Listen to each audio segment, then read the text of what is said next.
நம்ம கௌதம் வந்துட்டு இப்போ வேலைய விட்டு நேரா வந்து பார்த்தீங்கன்னா, வீட்டுக்கு கிளம்பி போயிட்டுருக்காங்க. அந்த ஒரு நேரத்துல இந்த எஸ்எஸ்கே மாஸ் என்ட்ரி குடுப்பாரு அப்படின்னு கொஞ்சம் கூட எதிர்பார்க்கவே இல்ல. அதுவும் இல்லாம எஸ்எஸ்கே இருந்துட்டு இப்போ ரொம்பவும் வந்து பார்த்தீங்கன்னா, அதிர்ச்சியோட இருந்துட்டு இருக்காங்க. என்ன பண்றது? ஏது பண்றது? அப்படின்னு ஒண்ணுமே புரியல. அதுவும் இல்லாம நம்ம கௌதம் சொல்லக்கூடிய விஷயம் என்ன அப்படின்னு பார்த்தீங்கன்னா, ரேவதியோட ஃபோன்ல இருந்து நான் வந்து பார்த்தீங்கன்னா, அந்த ஃபோட்டோவ எடுத்துட்டேன்.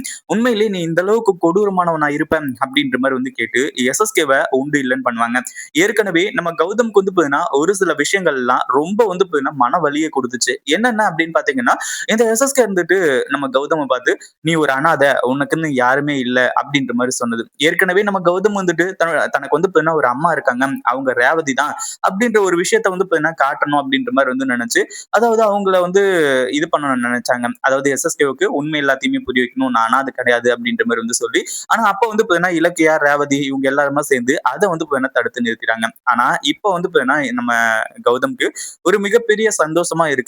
அதே மாதிரி இந்த எஸ்எஸ்கேவ மிரட்டுறதுல உண்மையிலேயே நம்ம கௌதம் வந்து பார்த்தீங்கன்னா, ரொம்ப ஹாப்பி ஆயிடுறாரு அப்டின்னே சொல்லலாம். அதுல எந்த ஒரு சந்தேகமும் கிடையாது. என்னாச்சு அப்டின்னு பார்த்தீங்கன்னா, இப்போ நம்ம கௌதம் வந்துட்டு இந்த எஸ்எஸ்கே கிட்ட வந்து சொல்றாங்க. இந்த மாரி வந்து "நீ என்ன தப்பு பண்ண அப்டின்றதெல்லாம் எனக்கு தெரியும். அதுவும் இல்லாம உனக்கு தகுந்த தண்டனை கிடைச்சாகணும்." அப்டி இப்டின்ற மாரி வந்து சொல்லி, அதே மாதிரி இப்போ வந்து பார்த்தீங்கன்னா, இந்த எஸ்எஸ்கே வந்துட்டு இந்த மாரி "என்ன மன்னிச்சிரு கௌதம். நான் இன்னும் 6 மாசத்துல சாகப் போறேன். அதே மாரி ரேவதி கிட்ட எப்டியாச்சும் சொல்லி, நீ தான் வந்து பார்த்தீங்கன்னா எல்லாத்தையுமே புரிய வைக்கணும்." அப்டி இப்டின்ற மாரி வந்து சொல்லிட்டு இருக்காங்க. ஆனா எஸ்எஸ்கே இங்க வந்ததுக்கான முக்கிய நோக்கமே வேற. அதாவது எஸ்எஸ்கே இருந்துட்டு நம்ம கௌதம் கிட்ட வந்து பார்த்தீங்கன்னா மன்னிப்பு கேட்கறதுக்காக தான் வந்தாங்க. அதுவும் இல்லாம இந்த மாரி வந்து அ அதாவது நம்ம ரேவதி கிட்ட வந்து பார்த்தீங்கன்னா சொல்லு, அவங்க மகன் யாருன்னு சொல்லிட்டு வந்து பார்த்தீங்கன்னா கண்டுபிடிச்சு சொல்லு கௌதம். உனக்கு நல்லாவே தெரியும். எனக்கு நல்லாவே தெரியும். அப்படின்ற மாரி சொல்ல தான் வந்தாங்க. ஆனா இங்க வந்ததுக்கு அப்புறமா கௌதம்க்கே எல்லா உண்மையுமே தெரிஞ்சிருக்கு. கௌதம் வந்து பார்த்தீங்கன்னா அந்த ஃபோட்டோவ பார்த்ததுக்கு அப்புறமா உண்மை என்ன அப்படின்றத தெரிஞ்சுகிட்டு இருக்கான். இதுக்கு மேல வந்து பார்த்தீங்கன்னா நம்ம எந்த ஒரு எக்ஸ்ப்ளனேஷனும் குடுக்க தேவையில்ல. என்னடா இது இவனோட மனச மாத்தலாம் அப்படின்ற மாரி வந்தா, ஆனா இங்க என்னென்னமோ நடந்துட்டு இருக்கே. ச்சே! அடுத்தது என்ன பண்ணலாம்?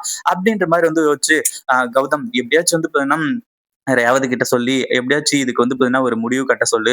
நான் அவகிட்ட எல்லா டீட்டெயிலுமே வந்து பார்த்தீங்கன்னா சொல்லிட்டேன் அப்படின்ற மாரி வந்து சொல்லிட்டு இருக்காங்க. நம்ம கௌதம்க்கு வந்து பார்த்தீங்கன்னா ஒண்ணுமே புரியல. எஸ்எஸ்கே நீங்க செஞ்சது தப்பு. கண்டிப்பா வந்து பார்த்தீங்கன்னா அதுக்கான தண்டனை உங்களுக்கு கிடைச்சாகும். அப்படின்ற மாரி வந்து சொல்லி நம்ம கௌதம் ஒரு பக்கம் சொல்லிட்டு இருக்காங்க. அதே மாரி அடுத்ததா நம்ம கௌதம் வந்துட்டு எஸ்எஸ்கே கிட்ட சவால் விடுறாங்க. நான் வந்து பார்த்தீங்கன்னா கூடிய சீக்கிரத்துல ஒரு கம்பெனிய தொடங்க தான் போறேன்.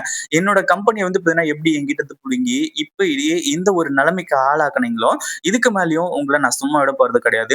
சீக்கிரமா அதாவது இன்னும் 6 மாசத்துல நீங்க சாக போறீங்க அப்படின்ற மாரி வந்து சொன்னீங்க இல்லையா? இந்த 6 மாசத்துக்குள்ள நான் கண்டிப்பா வந்து பார்த்தீங்கன்னா, மிகப்பெரிய ஒரு ஆளா வந்து காட்டுவேன். அப்பதான் வந்து பார்த்தீங்கன்னா, உங்களுக்கு இந்த கௌதம் யாரு அப்படின்ற ஒரு விஷயம் தெரிய வரும்.